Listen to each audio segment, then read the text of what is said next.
Son ineptos para gobernar, pero buenos para insultar. Y encima, un impostor. Hay que votarlo del país. Yo le estoy preguntando, presidente, por lo que usted estableció su... Cabildeo presenta Lucha Libre, un programa para el ejercicio de la libertad de expresión. Bienvenidos. Muy buenas tardes, una vez más estamos en Lucha Libre, este programa que gracias a Radio Cabildeo, al equipo de Amalia Pando, se está haciendo cada día más indispensable para promover el debate público. Y en esta ocasión tengo la enorme felicidad de contar con una invitada de lujo que nos va a ir acompañando de hoy en más. Cecilia Requena, te doy la más cordial bienvenida a Lucha Libre, que como ya hemos dicho, para nosotras es más de libre que de lucha, porque aquí no hay ni cabelleras ni máscaras que se van a jugar, y espero que, estés tan contenta como nosotros de tenerte aquí. Sonia, mil gracias. Es un honor tener esa presentación de una mujer como la Sonia, ¿no? Mil gracias, y mil gracias a Cabildeo, mil gracias a Amalia, mil gracias a Roxana, a todo el equipo por la invitación. Es un gusto estar aquí. Un saludo a toda la audiencia, que es grande. Y nada, echémosle. Habíamos comenzado a imaginar cómo podría ser este diálogo con Cecilia. Y ciertamente, en función de la contingencia, consideramos que hay un tema en este momento que no se puede eludir, que es el tema marítimo, como suele llamarse. Hay distintas maneras de abordar el tema del mar. Eso vamos a intentar hacer poniendo nuevas perspectivas a este debate. En segundo lugar, sabemos que se avecina el 10 de octubre, Día del Retorno a la Democracia. Y finalmente vamos a tratar de poner algunas luces sobre un debate que es profundo, estructural y que va a requerir muchas nuevas oportunidades, que es, bueno, ¿y para qué queremos la democracia? ¿Hacia dónde queremos ir? ¿Qué tipo de sociedad? ¿Qué tipo de país? ¿Qué tipo de construcción tenemos al frente como desafío? Y ciertamente ya vamos a dar los primeros pasos en esta ocasión, pero volvemos al tema marítimo. Yo solamente a manera de provocación, se ha dicho mucho, yo no soy jurista, no soy abogada, pero soy una ciudadana que se ubicaba entre las personas que había puesto mucha esperanza en un fallo favorable. Yo me dejé persuadir completamente acerca de la solidez de los argumentos, en el sentido de que Bolivia podía sí obtener de Chile el compromiso jurídico de negociar. Me era claro que no íbamos a salir de aquí al mar, toda esa parafernalia que hoy verbal que aparece, yo creo que fue claramente presentada. Sin embargo, Cecilia, no sé lo que tú piensas. A mí me parece que, por lo menos lo que yo he aprendido después del fallo de la Corte Internacional de Justicia, lo que me ha quedado más o menos claro, es que teníamos y probablemente seguiremos teniendo la razón histórica, en el sentido de la justicia, de la importancia que tiene la cualidad marítima, como le llaman para los bolivianos, pero que perdimos en el terreno jurídico. No fuimos capaces de transformar ni el sentimiento, ni la evidencia empírica, ni la historia en lenguaje jurídico que permita convencer no a nuestros ciudadanos ni a los demás países, sino a los jueces que iban a juzgar, porque fuimos nosotros los que demandamos a Chile y fuimos los que llevamos este proceso a La Haya, y por lo tanto también lamenté en ese sentido, bueno, la respuesta frente a eso. La respuesta del gobierno es francamente lamentable, desde el ministro de Relaciones Exteriores, que dice que no hay nada que cumplir, hasta el presidente que empieza una febril campaña electoral como si no hubiera pasado absolutamente nada. Pero el propio vocero, Carlos Mesa, quien yo admiro, respeto y además espero que sea nuestro candidato de oposición, creo que tuvo una débil argumentación, porque lo que él dice es estuvimos por encima, estuvimos más allá de lo que era la Corte Internacional de Justicia. Nuestro planteamiento era de avanzada, dice, y ellos no tuvieron la capacidad de comprender. Y francamente, nosotros no fuimos a demostrar una tesis, no fuimos a dar un examen de grado, fuimos a ganar un juicio. Y si no fuimos capaces, como equipo jurídico, de presentar los argumentos que convenzan a los jueces, no a la opinión pública, no a los académicos, no a los amigos, entonces tenemos que reconocer que ha habido una cierta dificultad en traducir los argumentos sociales históricos en argumentos jurídicos y que hemos perdido, punto. Y los fallos se acatan, no se discuten. No podemos entrar ahora a discutir y decir que la Corte, en el caso del gobierno, se vendió ya al imperialismo o a no sé qué, o en el caso otro, de que la Corte estaba muy conservadora. Esa Corte era la misma siempre, y es como yo siempre digo, si uno va a hacer un juicio de divorcio, tú no vas a decirle al juez que va a dictaminar tu divorcio y la partición de bienes que los derechos de las mujeres son el derecho a la sexualidad libre y nada, porque vas a fomentar una reacción adversa en el fallo. Tú tienes que ir con argumentos jurídicos que justifiquen la partición de bienes. Entonces, en esta cosa yo creo que ha habido una deficiencia en el equipo jurídico y una dificultad por reconocer que hemos perdido. Y que además en Río Revuelto, ganancia de pescadores, el presidente Jaime Paz Zamora aparece ahora, el expresidente Paz Zamora aparece como, yo siempre lo dije, yo ya sabía, vámonos por hilo. Me parece una muestra de frivolidad que no nos merecemos como país. Y quiero cerrar, para darte la palabra sobre este tema, Cecilia, con una cosa que para mí sí es uno de los debates ausentes en todo este proceso. Y es el retorno del chauvinismo, del nacionalismo, y la falta y ausencia absoluta de una mirada integracionista. Es decir, no he escuchado hasta ahora a ningún político relevante en nuestro país decir que en realidad volver al mar y tener acceso y aprovechar sus posibilidades pasa por una integración regional, económica, social y política entre la populista diplomacia de los pueblos y los diálogos secretos. En realidad no ha habido una política de integración eficaz, responsable, que nos permita visualizar que, bueno, perdimos un juicio en La Haya, pero tenemos un conjunto de acciones. Y ese no es un problema solamente boliviano. Yo creo que América Latina atraviesa, y el mundo con Trump, por un proceso de regresivo, chauvinista, nacionalista, donde ahora es sálvese quien pueda, la ley del más fuerte, y en una de esas competencias, pues pienso yo, tenemos más que perder que ganar. No sé qué opinas, Ceci, sobre este tema. Bien, realmente ha sido un tema, un momento muy importante el que hemos vivido, terrible, de hecho, durísimo para mucha gente. Quiero comenzar por la respuesta, ¿no? Y me uno a tu crítica. Lo del gobierno es francamente vergonzoso, pero además es una afrenta, ¿sabes? Yo lo siento como una humillación adicional al país. No asumir la responsabilidad, no tener no solo la capacidad de autocrítica, sino el sentido del deber frente a tu pueblo. Eso es lo que me indigna, ¿no? Que Evo Morales no sea capaz de pedirle disculpas a su pueblo y de darle explicaciones a su pueblo.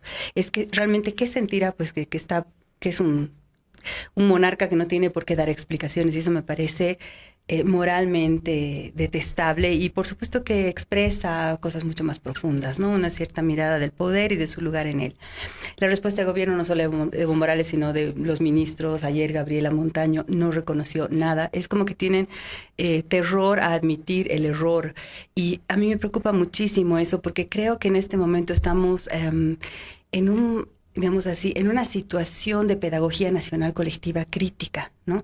Entonces, como pueblo, tenemos que aprender y tenemos que poder lidiar con esto de manera constructiva. Y para eso el liderazgo es importantísimo. Los líderes no son indispensables finalmente, lo vamos a hacer solos si lo tenemos que hacer, como más o menos lo estamos haciendo. Pero qué importante hubiese sido que los líderes, en este caso los oficialistas, contribuyan a un relato de asumir la realidad, número uno, Y a partir de asumir la realidad, no la negación psicológica, patológica que nos lleva al desastre, sino asumir la realidad, plantearse escenarios de futuro que tienen que ser, y en eso estoy de acuerdo contigo, nuevos. Y eso incluye nuevos enfoques. El de la integración no es necesariamente un nuevo enfoque, pero es un enfoque que tiene sus años y que hay que rescatarlo en un contexto en el que estoy de acuerdo contigo, es muy, muy, muy diverso. Remozarlo. Sí, exactamente. A eso tal vez llegue un poquito más tarde, pero en ese sentido me parece que, por ejemplo, el mensaje de Carlos Mesa por lo menos tiene esa virtud de asumir responsabilidades. Hay alguien que dijo que no dijo en qué consistió su responsabilidad. Yo creo que lo dijo. Yo creo que lo dijo, yo digamos, contribuí a la generación de falsas expectativas porque creí en ese camino, ¿no? Creo que ahí eso es importante, creo que muestran lo que esperaríamos, lo básico, lo mínimo que esperaríamos de nuestros líderes. También me parece que las consecuencias del fallo las vamos a tener claras en las décadas por venir. Es decir, hay una profundidad ahí que creo que todavía no logramos captar, pero efectivamente creo que lo que se ha puesto aquí en cuestión es fundamentalmente el concepto de soberanía. Y aunque sigamos insistiendo en él en el discurso, y probablemente haya que hacerlo, me parece que ahí hay un tema importante. Creo, sin embargo, que esto que es duro, bien duro, porque implica, digamos, más de un siglo de política exterior o de una cierta sensibilidad de la población, creo que podemos tomarlo también como una oportunidad, Sonia. Y el tema del mar, desde mi punto de vista, está muy cargado de tabús.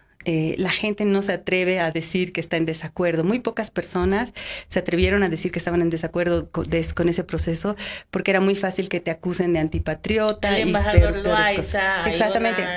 Jorge Lazarte. Karen Longarich, etcétera. Longarich no estuvo en desacuerdo con la estrategia, fue cauta. Tenía dudas. Fue cauta. Tenía muchas dudas. Cauta, pero es que hasta eso era... Claro, pero hay que diferenciar. ¿De acuerdo? Loaiza dijo, esto es un mal camino. De acuerdo. Podemos diferenciar. Las cosas en su lugar. Podemos diferenciar y haces bien en diferenciar. Pero mi punto es que tal vez este sea el momento, ese es mi punto, de abrir puertas a la discusión sin tabús. Eso es lo que me parece que podemos hacer. ¿Qué quiere decir eso? Repensar soberanía.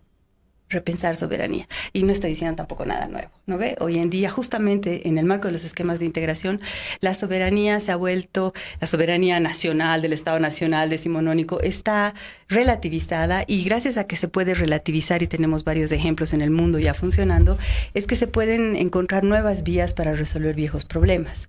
Entonces, si se abre el debate y dejamos los tabús, aprovechamos este momento de crisis, como dice el cliché casi de la oportunidad, quién sabe, podemos encontrar nuevas vías para resolver nuestros problemas, que tal vez no son exactamente la soberanía, sino el acceso al mar con muchas, digamos, con las competencias necesarias, voy a decir, ¿ok? Con las competencias necesarias. Pero también, y eso está ya también en el aire, pensar en otras vías, no necesariamente solo el Pacífico, no necesariamente solo Chile, todo eso ya está, que si Perú, que si Puerto Bush, etcétera.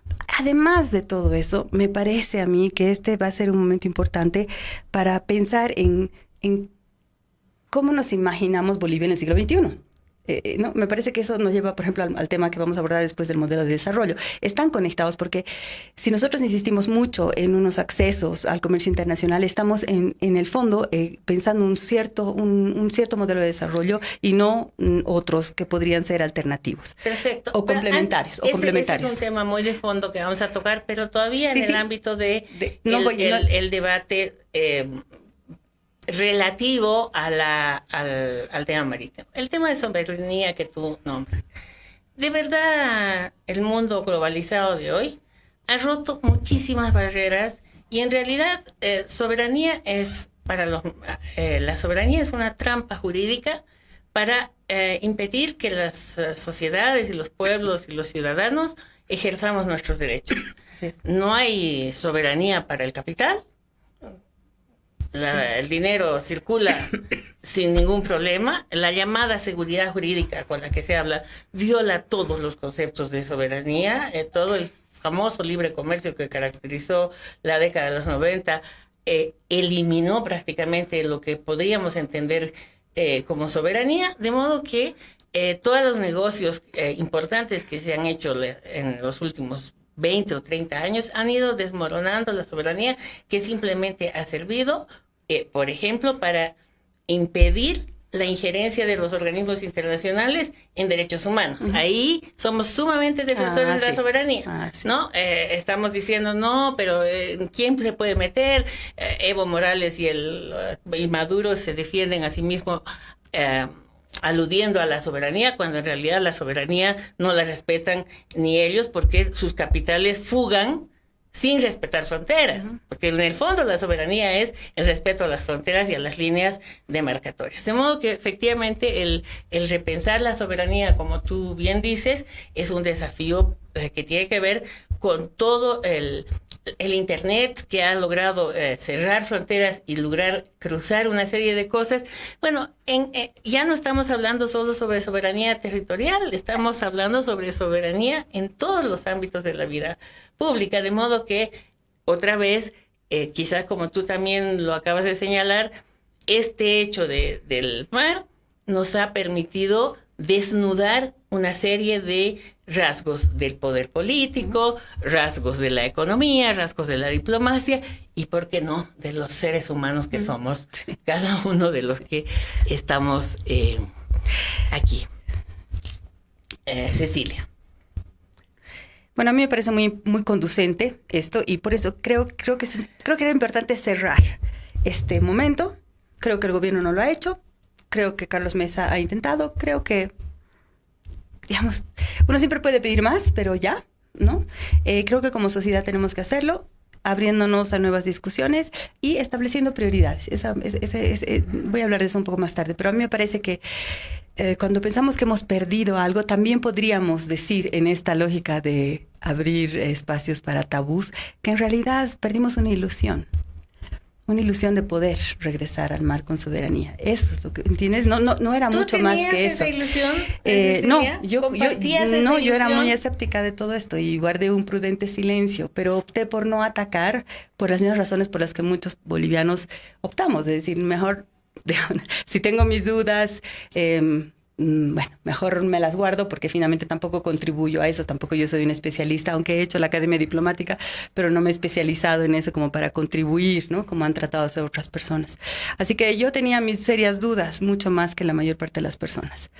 Ahora, es un punto importante el que tú señalas, porque a medida que va abriéndose este debate post la Haya, aparecen, yo no quiero dejar de mencionar, por ejemplo, el caso, tengo que recordar el nombre de esta mujer, una abogada que ha escrito qué se oculta detrás de la demanda marítima. Y lamentablemente voy a buscar el nombre de ella, que me parece de la mayor relevancia, porque en el nivel de las especialidades, gente que ha estudiado el tema marítimo, que ha sido canciller, ha habido voces igualmente tímidas que no se han atrevido a opinar, menos aún gente como muchos ciudadanos que no somos especialistas y que indudablemente, por no caer en la arrogancia de opinar sobre lo que uno no conoce, pues se han abstenido.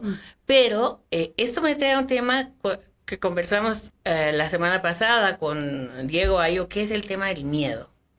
Vivimos en una sociedad donde las personas tenemos miedo a decir lo que pensamos. Inclusive cuando conquistamos espacios de ejercicio de la libertad de expresión, como este, por ejemplo, u otros, tendemos a callarnos cuando estamos con el temor de transgredir el sentido común. Entonces, hay un sentido común que es el dominante hegemónico del Estado boliviano, que te acusa de traición a la patria, de neoliberal, de muchas cosas. Que te hace desfilar, porque es parte de eso, no solo las acusaciones, sino el desfile, el himno, ¿no? Exacto, toda la parafernalia. Todo el lenguaje no verbal, simbólico que se ha puesto en marcha, y entonces esta autocensura, que es uno de los grandes problemas para lo que vamos a hablar después, para la democracia, Creo que con esto, Ceci, si te parece, sí, podemos pasar a otro tema. A ver, el siguiente tema, que es, estamos a pocos días del 10 de octubre, se está preparando una gran movilización para recordar la reconquista de esta joven democracia que tenemos en el país.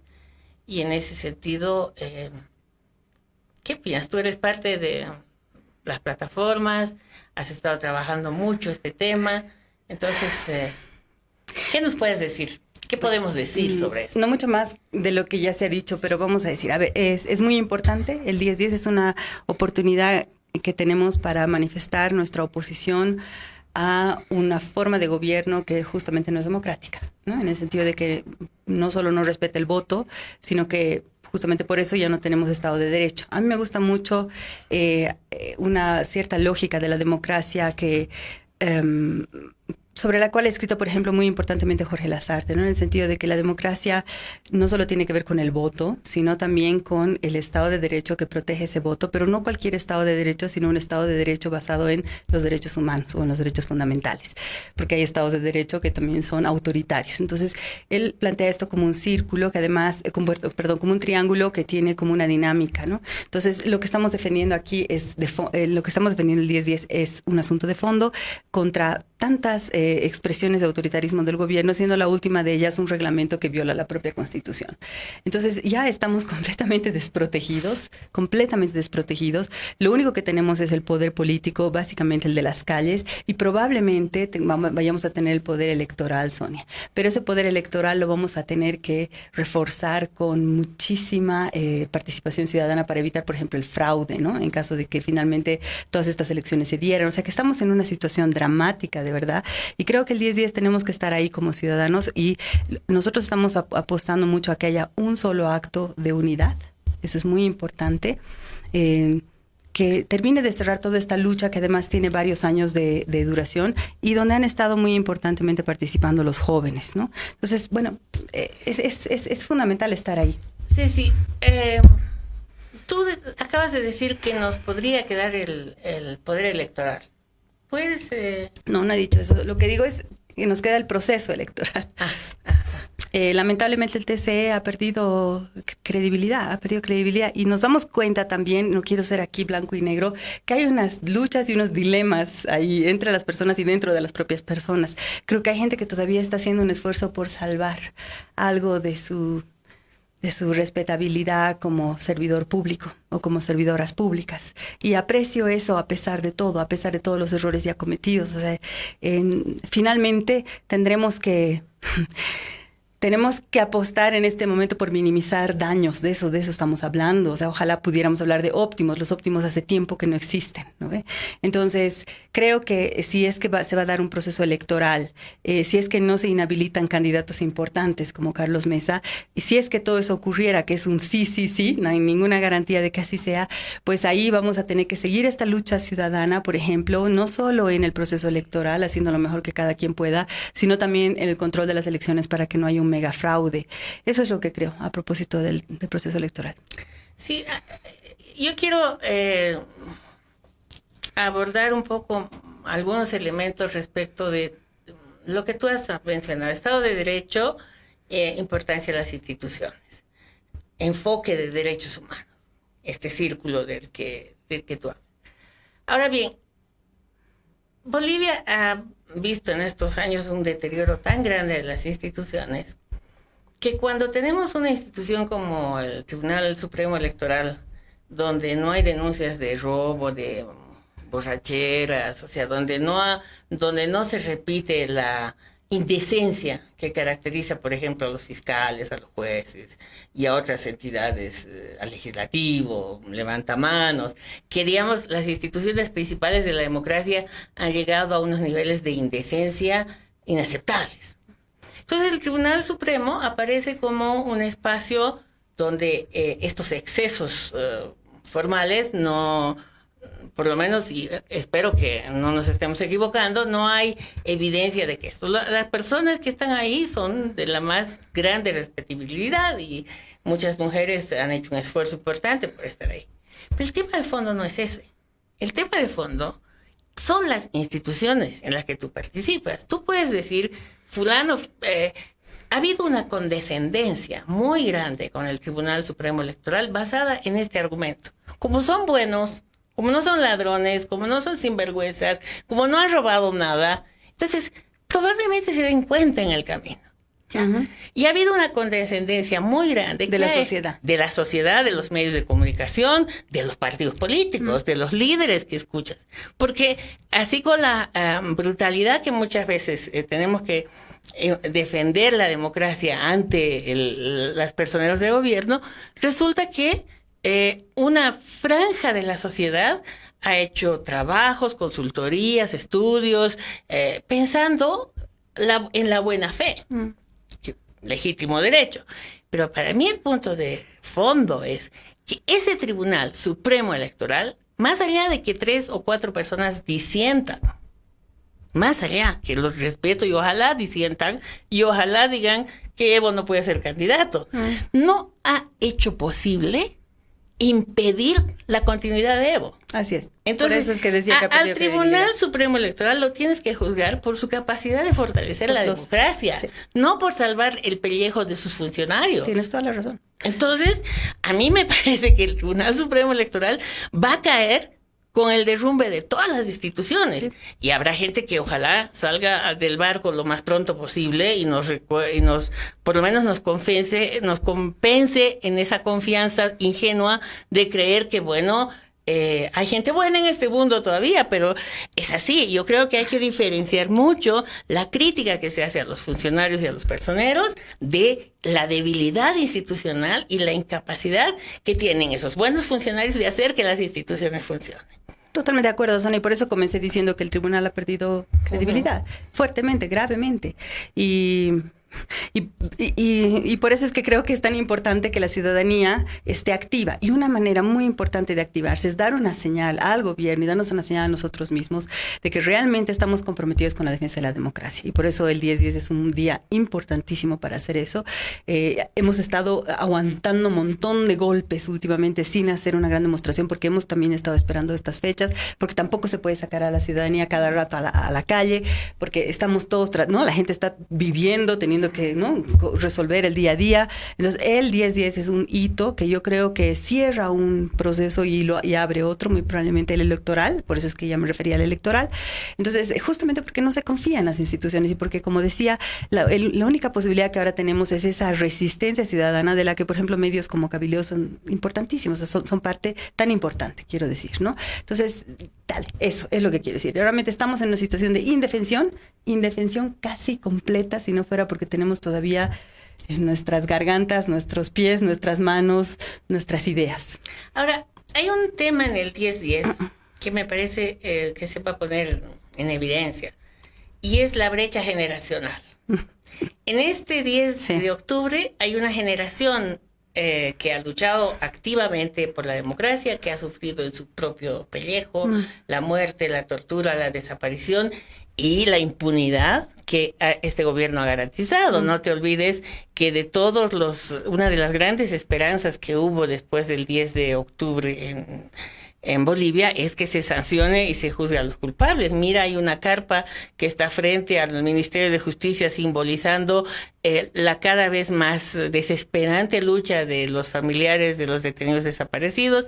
Hay otras instituciones que se han vuelto paraestatales, como es el caso de ASOFAM y otras instituciones que debieran estar defendiendo y haciendo que la Comisión de la Verdad sea verdaderamente una Comisión de la Verdad.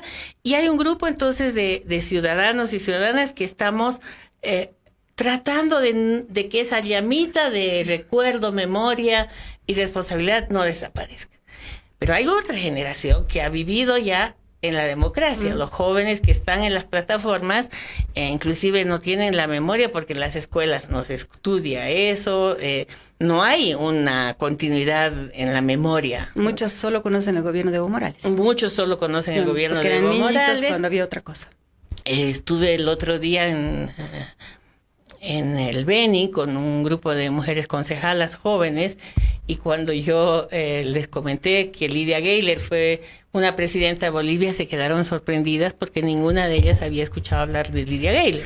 Entonces, hay un tema de memoria y hay un tema de brecha generacional. Esta juventud que está en las plataformas y que moviliza y que hace todo lo que tú señalas, va a ir, nos va a acompañar, vamos a estar juntos en el... Tú también lo has dicho, me parece importante recuperar esto. Es un abanico grande, ahí vamos a estar grupos de toda categoría, pero ¿cuál va a ser el punto de encuentro? Más allá de la defensa de la democracia, pero ¿dónde nos encontramos entre generaciones? Uy, pues es que la defensa de la democracia es tan grande, Sonia, porque yo me quedaría contenta con eso, si es que entendemos bien la democracia, ¿no ves? Si es que la entendemos, creo, de una manera constructiva. Yo mencionaba hace un ratito cómo yo concibo esa democracia para no caer en la idea de que mayoría gana y por tanto pueden abusar de ti, por ejemplo, ¿no? Que es una visión incompleta de la democracia y que lamentablemente ha sido muy mal aprovechada por este régimen para imponer cosas inaceptables, ¿no? Entonces yo creo que si nos juntáramos alrededor de la defensa de la democracia, pero tal vez si me pidieras algo más de la esperanza, ¿sabes? De la esperanza de que podemos hacer algo mejor que esto y reconociendo los avances de este proceso, ¿de acuerdo? Reconociéndolos hidalgamente, no solo hidalgamente, sino con alegría, ¿no ve? Porque, oye, qué bien, digamos, finalmente es nuestro país al que le fue bien en algunas cosas, realmente mucho menos de las que se cree, en mi opinión, pero digamos, vamos a reconocer esas cosas. Entonces, la esperanza de que a partir de ahora podemos construir algo que supere lo que se llamó el proceso de cambio. Y cuando hablo de superar, no hablo de, hablo de incorporar aquello que sea rescatable. Por ejemplo, creo que la simbología de la inclusión fue importante, más que solo la inclusión misma, la simbología creo que fue importante para mencionar un elemento. Entonces, si pudiéramos, a propósito del tema del que hablábamos antes, ¿no? La esperanza de poder mirar al siglo XXI con la confianza de que podemos hacer cosas bellas para este país.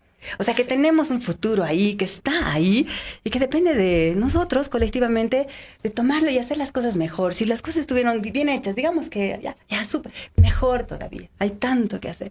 Esa esperanza, que reganar derrotar al sentido de impotencia, derrotar al derrotismo, derrotar a todas esas cosas que tanto daño hacen, que hacen que las sociedades se queden atascadas, y lo peor de todo eso es que normalmente esas energías atascadas salen por los lados más detestables, ¿no? La violencia, la criminalidad, la frustración, etcétera, ¿no? Entonces realmente creo que democracia y esperanza. Me quedo con tus palabras y te invito a entrar en nuestro tercer punto, okay. Democracia y esperanza, y yo diría cordura y sentido de realismo. Porque son grandes sueños y grandes objetivos y grandes metas y resultados concretos por los cuales el país tiene que luchar. Pero el país que va a recibir el nuevo gobierno o lo que ocurra después de las elecciones no es un país que tenga el orden suficiente como para emprender de inmediato las grandes tareas del desarrollo. Hay un tema de transición que tiene que ver con la reconciliación, que tiene que ver con el diálogo con los adversarios, sentarte, cómo haces que el próximo gobierno se siente en una mesa con los que piensan diferente y se escuche recíprocamente lo que va a pasar. Hay un país que tiene que enfrentar una situación económica muy, muy difícil. Hay un deterioro moral, humano, que es lo que vemos en la justicia, pero que no solo. Sí. Entonces, sí, hay democracia y esperanza.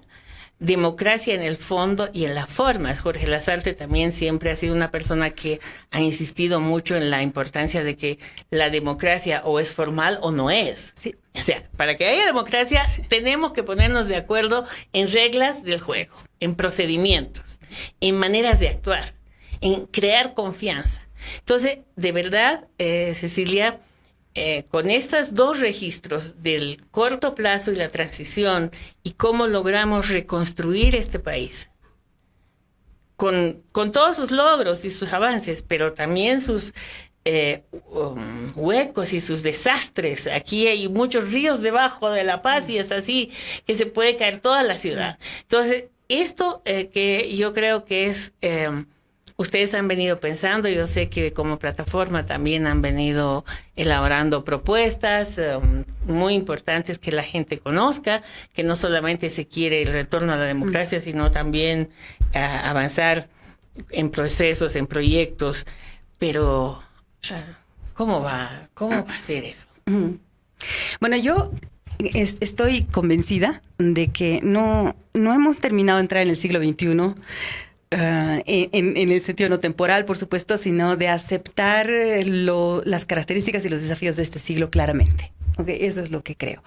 Y creo que parte importante, y no solo importante, sino determinante de los desafíos del siglo XXI, tiene que ver, por ejemplo, con las crisis ambientales múltiples que hay, y sistémicas, que son globales y que son locales. Por eso locales, dicen algunos, ¿no?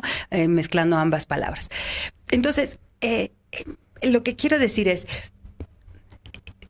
tal el desafío que estamos afrontando ya, no es que lo vamos a tener que afrontar en el futuro, y es tal el desafío, por ejemplo, del cambio climático, que ya ha hecho desaparecer Chacaltaya, para que la gente entienda por qué digo que ya está aquí y está ya haciendo estragos, para mencionar las olas de calor, etcétera. No, esto podría ser eterno, que a la humanidad no le va a quedar otra, creo yo, Sonia, y con esto no hay ninguna garantía de éxito, pero no le va a quedar otra que hacer lo que hemos hecho con el tema del mar, es afrontar la realidad, ¿no? Más tarde, más temprano, vamos a decir. Esos desafíos, por un lado, pueden ser planteados como catástrofes, posibles catástrofes y solo desastres, y la verdad es que lo son. O sea, yo no estoy aquí para endulzar el discurso, pero también son oportunidades, otra vez voy a caer en eso, pero es que verdaderamente lo creo, para inventarnos una nueva manera de habitar este planeta. Así nomás es. Nos tenemos que inventar una nueva manera de habitar este planeta. Por supuesto que no es nueva radicalmente, ¿no? Tampoco vamos a creer que aquí vamos a cambiar por completo. Somos una especie con sus inercias, con su carga evolutiva, etcétera. Pero también somos una especie, la especie más inteligente que produjo este planeta en términos... es la única que tiene inteligencia, digamos, pero... La conciencia de sí mismo, digamos, ¿no? La conciencia de sí mismo, la que pudo crear tecnología.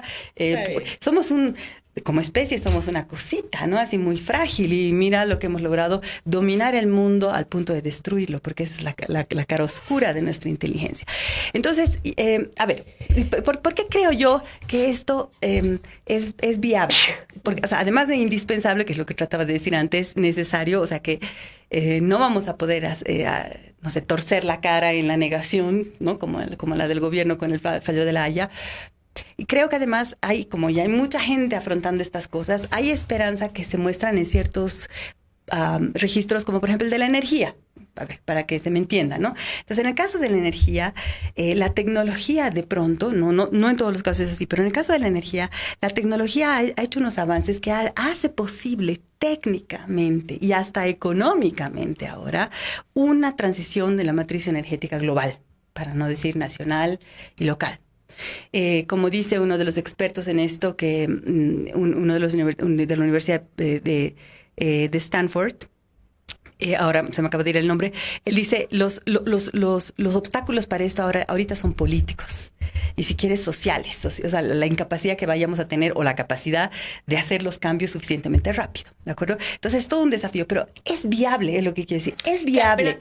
Déjame viable. que te corte ahí para que sigas con esta tu idea que me parece muy, muy importante. Tenemos la tecnología, por un lado, sí, que puede hacer, y tenemos las condiciones, las necesidades imprescindibles ante la destrucción del mundo que estamos creando.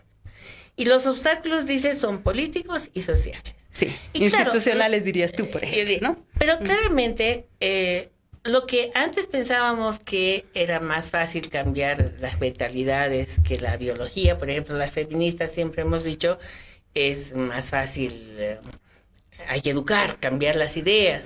Y no puedes cambiar el proceso de reproducción masculino-femenino. Uh-huh. Bueno, resulta que a estas alturas, cuando, si no te acuerdas, el siglo pasado, que las feministas decíamos eso, hoy en día tú sabes que puedes cambiar clonar, que puedes cambiar el sexo, que puedes cambiar la biología, pero no cambias la cabeza de los machos que están en el poder. No cambias la cultura, ni cambias la política. Entonces, pero aquí es que hay está una cambiando.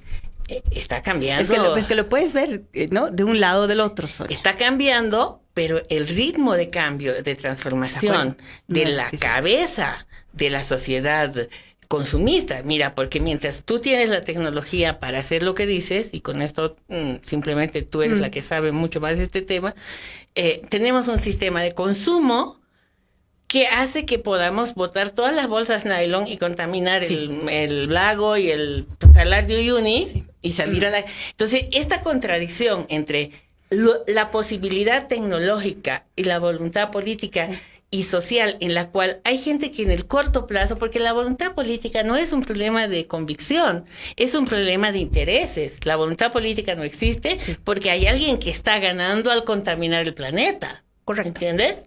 Sí, yo he elegido entrar por la energía y porque tiene esta característica tecnológica que no todos los otros, y lo he dicho, no todos los otros ámbitos en que necesitamos hacer cambios tienen esta ventaja. Lo he mencionado porque facilita las cosas, pero no las garantiza. Y en eso estoy plenamente de acuerdo contigo y también lo he dicho, ¿no? O sea, yo no estoy diciendo que creo firmemente que lo vamos a lograr. Yo creo que podemos lograrlo o no lograrlo. Realmente creo eso, creo que la pelota está en el aire, creo que estos son años críticos. Estos 20 años, por ejemplo, en términos de cambio climático, son críticos. Probablemente hasta solo 10. Son críticos. Entonces, realmente, te lo digo aquí así ahorita, podemos perder y eso va a ser grave. ¿De acuerdo? Pero por alguna razón todavía tenemos un espacio de tiempo para la lucha. Y ese es mi punto. ¿Qué hay que hacer para ganar? Bueno, sobre lo que estabas diciendo tú. A ver, cómo cambiamos mentalidades, ¿no? Yo concuerdo en que es muy difícil, pero también veo que justamente por lo que decía al principio, vamos a tener unos desafíos muy concretos. Por ejemplo, el desafío del agua que faltó en La Paz. Eso es súper concreto, ¿no ve? Ese golpe fue capaz de cambiar la percepción de la gente sobre el agua como una garantía. O sea, aquí siempre va a haber agua, no hay cuestión de abrir la canilla y habrá agua para aquellos que tienen acceso, por supuesto. Entonces, ¿ves? Algunos golpes nos permiten dar saltos cualitativos en la conciencia. Y ese es un poco el frío caliente de la situación en el que estamos, porque nos están dando golpes, y si con el liderazgo adecuado y con nuestra conciencia adecuada, yo aquí confío mucho en la capacidad de la humanidad de comunicarse. Por ejemplo, se están comunicando gente con intereses comunes a propósito de intereses, ¿no ve? Por ejemplo, intereses de defender la vida silvestre, intereses de lograr que no apostemos a 2 grados, sino a 1.5 en cambio climático, intereses de la lucha de las mujeres. Para dar ejemplos, de pronto podemos formar redes globales asentadas localmente para hacer cambio. Después eso existe, de la crisis Sonia, del agua en Cochabamba, de que hubo una guerra, y en La Paz hubo yo no sé si hay alguna evidencia empírica en la que podamos decir que después de eso la ciudadanía y el Estado a través de sus instituciones está haciendo algo para ahorrar agua, para consumirla de mejor manera sostenible. Habría que hacer una investigación. El otro día hablábamos, por ejemplo, con Moira Suazo, que estaba presentando su investigación acá, y yo estaba más de tu lado, diciéndole, no hay transformación. Yo estoy de acuerdo con eso, pero hay una conciencia distinta. Es lo único que estoy diciendo. Yo aquí quiero ser bien precisa, y es bien fácil hacerse entender mal de lo que uno está queriendo decir en estas cosas. Yo solo hago la pregunta. Sí, te agradezco porque me ayuda, ¿no? Para que no me crean una completa ingenua, digamos, y hasta loca de ver realidades que no existen. La conciencia, solamente la noción de que puede faltar un día. Esa noción queda colectivamente. Moira sí en su investigación ha establecido que existe en La Paz una conciencia muy distinta de, por ejemplo, ella comparaba Lima con el problema que hubo ¿te acuerdas? La lluvia torrencial con derrumbe, que ahí sí no hubo, digamos, un proceso en la ciudadanía, es decir, uy, acá pasó algo grave. Ellos dicen, fue un niño grave. Acá nosotros decimos, aquí pasó algo grave. Ese es solo el inicio. Yo no estoy siendo sobreoptimista. Ese es solo apenas el inicio. Es como un hilito del que jalar. Pero es un hilito del que jalar, es lo que estoy tratando de decir. Perfecto. Entonces vamos a tener que hacerlo, pues, Sonia. Y si no lo vamos a hacer, nos vamos a ir al diablo. Bueno, esa es una opción. Está el hilito de la energía, está el hilito del agua. De los alimentos. De los alimentos. La gente está cada vez queriendo comer y está más preocupada con sus alimentos. El agua, además, a propósito de los alimentos, no estamos muy seguros de la calidad del agua que estamos tomando en La Paz. Ha habido denuncias graves, por ejemplo, con la minería de Illimani, pero también con la de Milluni, que es más tradicional. O sea, la gente está empezando a... la gente es mucho decir, ¿de acuerdo? Una parte de la ciudadanía está cada vez más preocupada por estas cosas y está actuando. Para atender esto que tú señalas, Cecilia, que es de la importancia más grande en términos de para qué queremos seguir viviendo, Sí, ¿no? claro. Quiero vivir en democracia, pero no Y para bien. envenenarme. Quiero Eso. vivir en democracia para vivir. ¿Qué hay que hacer? ¿Qué hay que hacer en esta transición? Ok. Independientemente de quién gane las elecciones, que es otro fenómeno, pero supongamos en esta nueva oportunidad de la que tú estás hablando, ¿qué es lo que habría que hacer? Establecer claramente las prioridades primero, o sea, darnos cuenta de qué cosas son verdaderamente indispensables. No estamos entendiendo suficientemente eso, aunque tenemos suficiente información científica que nos dice, por ejemplo, que la Amazonía en pie es nuestra fuente de agua. Con eso lo digo todo, nuestra fuente de agua para beber, nuestra fuente de agua para agricultura, para que toda la economía funcione, porque sin agua ya hemos visto todos los problemas que se generan. Entonces, ese es un ejemplo de prioridad absoluta. Entonces, un siguiente gobierno, ¿no?, tendría que tener una política radicalmente distinta del actual gobierno, que lo que promueve es la deforestación vía soya, vía ahora etanol, ¿no?, ganadería en la Amazonía, etcétera. O sea que justo, digamos, ir en sentido opuesto, ¿no? Una transición energética. En sentido opuesto. Una transición, pero con lógica de transición. Dale. Es que lo que tú estás planteando es un giro de 180 grados. Sí, con transición. Con transición. Con calma. En esa transición, ¿a quiénes hay que poner en la mesa de negociación? Porque esto tú no lo vas a hacer a bala. Así es. Tú Sonia. tienes que hacerlo dialogando. Convenciendo a la gente. Sí. A los empresarios, a los Sí. pequeños empresarios, Eso. a los nuevos ricos, a los viejos ricos. Es decir, ¿cómo vamos a hacer eso? Pues tú lo has dicho ya, Sonia. O sea, yo sé que suena fácil decirlo y todos sabemos que es muy difícil hacerlo, ¿no ve? Pero, a ver, por ejemplo, la gente de Santa Cruz, de la agroindustria de Santa Cruz, si termina de entender, y eso no creo que lo tengan suficientemente claro, el riesgo que sus propios cultivos, ¿no?, corren justamente por la destrucción de la fuente de las lluvias, ¿no? Creo que podemos entendernos, sobre todo de la gente más joven de Santa Cruz, de la élite económica, inclusive más joven de Santa Cruz, que realmente en este momento de cambio climático necesitamos preservar el bosque, incluso por fines muy locales como los del agua, que no son ni siquiera globales. Nuestra lluvia aquí depende del bosque en pie, no solo del nuestro, vamos a ser francos, depende de que todo el resto de la cuenca amazónica lo haga. Entonces, por ejemplo, esa sería una prioridad. Y si es que hay un gobierno, y que yo espero que lo haya, y yo creo que todos los que estamos preocupados por esto, pues haremos lo que tengamos que hacer para que ese gobierno haya, y si no hay, desde afuera estar promoviendo que eso exista como espacios de diálogo. Sí, es más fácil cuando el Estado te apoya, ¿entiendes? Hemos avanzado mucho en el pasado, aunque este es otro de los tabús, ¿no ve? Pero hemos avanzado mucho en el pasado en cuestiones de protección, por ejemplo, de generación de un Sistema Nacional de Áreas Protegidas, que hoy día está resistiendo el embate de casi 15 años. Pero ahí está. ¿Por qué? Porque se entendió la importancia de que preservemos ciertas áreas sin destruirlas para la minería, para los hidrocarburos, porque son fundamentales para los equilibrios sistémicos que sostienen la vida como la conocemos. Entonces, si es que ocurriera eso desde el Estado con la sociedad, es como se hacía también, Sonia, no es que estamos inventando aquí nada, ¿no? Se puede lograr acuerdos sensatos. Por ejemplo, Uruguay lo ha hecho. Uruguay importaba más o menos un 20% de su matriz eléctrica, en este caso estoy hablando de electricidad, no de transporte, de hidrocarburos de Argentina normalmente. Y claro, es un país democrático, tan importante lo de la democracia, que logró establecer un proceso de más o menos 10 años de debate sobre cómo van a hacer con la energía, y asumieron la necesidad de hacer una transición energética hacia las renovables. Ya tenían a partir de hidroelectricidad antigua un buen 80%, y en vez de seguir importando hidrocarburos decidieron reemplazar esas importaciones con energía eólica, que la tienen los países que tienen mar, tienen gran potencialidad de energía eólica, pero no solo, nosotros en Bolivia también la tenemos, en otros lugares como Virubiru, cerca de Virubiru, y otros tantos lugares hay mapas oficiales sobre eso.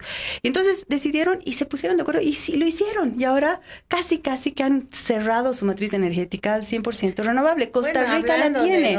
De Costa Rica, y hablando de nuestro vecino Chile. Chile es otro ejemplo, aunque en muy distinto modelo. Pero en un distinto modelo. Pero funciona. Por ejemplo, ellos han hecho una cosa que a mí me parece, ahora que tú estás hablando de este tema, de un trabajo muy importante, específicamente dirigido a incorporar a las mujeres agricultoras, productoras, vecinas, en la producción de energía que les reemplace la forma de eliminar el carbón y eliminar una serie de formas de uso doméstico de la energía y además de beneficio para la agricultura, que además está permitiendo que esas mujeres, gracias al subsidio estatal, puedan liberar su tiempo en las labores del hogar y salir al mercado de trabajo a generar ingresos. Entonces, es un trabajo muy interesante. Sabía la otra parte del modelo chileno. Ajá. Entonces, hay una dimensión social. El caso de Costa Rica es igual, y ahora con un gobierno mucho más interesante todavía en Costa Rica. Así es. Pero sí, yo creo que hay ejemplos de países que pueden hacer estas grandes transformaciones mirando también la microeconomía. Sí, la micro no va a ser de otro modo. De las familias, de las comunidades, Totalmente. donde también el principio del diálogo es algo que tiene que estar como en la columna vertebral de quien quiera gobernar este país. Me encanta tu palabra, diálogo. Sí. Nuestro gobierno lamentablemente no. No, para nada. Y las alternativas sostenibles, porque la sostenibilidad en este caso, y me gusta más la palabra incluso regenerativas, no solo sostenibles, sino ya regenerando el desastre que hemos hecho, el desmadre que venimos haciendo hace un par de siglos, tiene necesariamente que ser local, en el sentido que son respuestas bioregionalmente adaptadas al contexto específico, pero también culturalmente adaptadas. Por eso es que cualquier respuesta que se vaya a dar en última instancia tiene que ser una especie de red de respuestas locales que pueden aprender las unas de las otras, claro que sí, y ahora eso es más fácil, ¿no ve? Globales, locales y globales. Exactamente. Es eso, porque esta conexión y de alimentación constante. Entonces, a ver, tenemos la oportunidad de construir un mundo que además no solo es recuperar lo que hemos perdido, sino mejor, ¿no? Mucho mejor, o sea, desde el punto de vista de que comeríamos más sano, tendríamos aire más limpio, serían ciudades más verdes, ¿no? Estamos entendiendo nuestra relación con la naturaleza. Ese es un cambio importante que nosotros proponemos como plataforma, por ejemplo, ¿no? No solo un asunto democrático, sino restablecer nuestras relaciones con la naturaleza, que además nosotros mismos somos naturaleza. Entonces, esas oportunidades están. Pero los peligros están también, Sonia, los peligros están. Y por eso es que yo pienso que vale la pena plantearse, ponerse en batalla, en modo de lucha. Importantes que tú crees que vale la pena tener. Y con eso terminamos. Para Bolivia, porque para Bolivia, la deforestación del bosque, muy principalmente amazónico, pero no únicamente amazónico. La contaminación que estamos sufriendo por efecto de la minería y de los hidrocarburos, solamente en términos ambientales, ¿de acuerdo? Estoy hablando, y el cambio climático que nos plantea unos riesgos terribles de problemas adicionales a los que ya tenemos, por ejemplo, de desertización, ¿no? En términos ambientales. Todos estos términos ambientales se conectan con problemas sociales, por ejemplo, la violación de territorios indígenas, la violación de derechos, por ejemplo, en la falta de consulta, caso Rositas que se acaba de detener. Entonces, todo esto siempre está conectado con lo social. Esos son parte, digamos, de los tres que se me ocurren así, de los grandes desafíos que tenemos para establecer un otro modelo de desarrollo, y tal vez ni se llame desarrollo. Tal vez hay que cuestionar, y podemos hablar alguna otra vez de la propia noción de desarrollo como una cuestión lineal. Así tenemos que entender que estamos en un mundo finito, y con esto cierro. Así que tenemos que aprender a entender que los límites de nuestras formas, de nuestro desarrollo, para usar ese término, son los límites biofísicos y de la capacidad regenerativa de los ecosistemas de la Tierra. Y si lográramos entender eso y volvernos una especie que no solo no destruye, sino que regenera, pues la verdad es que va a ser mejor, tiene que ser mejor. Y bueno, este tema, este desafío en realidad, es lo que en realidad justifica por qué la apuesta por la democracia es una apuesta imprescindible, porque necesitamos construir lazos sociales de confianza, de escucha, de respeto a las instituciones, de compromisos de largo plazo. Esto no se hace en un día, y por lo tanto el tema de la democracia y las instituciones aparece en un primer lugar para vivir mejor. ¿Qué es lo que tú estás planteando, Cecilia? Qué bueno que podamos cerrar y mostrar el vínculo virtuoso que hay entre la lucha por la democracia con nuestra memoria de la mano y compartiendo todo lo que tenemos de experiencia acumulada como país, pero a la vez mirando con serenidad el futuro para lograr que los próximos años, y como se dice bien, nuestros nietos puedan vivir mejor. Y nosotros ya. Hasta la próxima. Adiós. Y qué bueno por esta visita de Cecilia, que ya sabemos que será una asidua acompañante de Lucha Libre en Radio Cabildeo. Muchas gracias, Ceci. Cabildeo presentó un programa de opinión que se transmite de lunes a viernes. Gracias por su sintonía.